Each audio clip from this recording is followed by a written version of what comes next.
I think it is worth underlining once again the difficulty with which you have to go through in order to reach an agreement. That we, from the European Parliament's perspective, insisted on all these legislative instruments remaining interlinked and connected together, because the risk would have been that we would have either advanced on the asylum files and not the security files, or on the security files and not on the asylum files, with the impossibility to find a majority in this Parliament or in the Council. My colleagues also said and made specific reference to the insistence by the Parliament, whether during the border procedure, I know Fabienne will probably go through this as well, through the insistence on a binding solidarity mechanism. This was the Parliament's demand from the very beginning.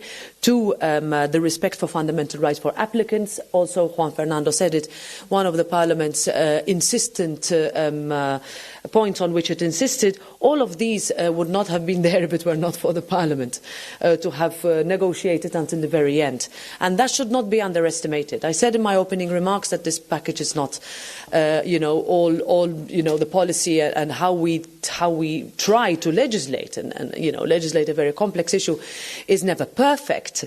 But let's not underestimate the risk of, if we had not reached such a deal as happened in 2017, when we went into an election campaign in 2019, the number one concern of citizens in almost all member states was migration, and we did not have a legislative response as co-legislators in the European Union to it. So one could always say, yes, let's see where we go in the future. In Fabienne's instrument, there is provisions on safe third countries, which will still have to be implemented. We can also talk about how much more we need to do on returns, how much more we need to discuss with our third country neighbours. But let's also not underestimate. This means that hopefully member states will feel less inclined to reintroduce internal borders because the influx is being managed.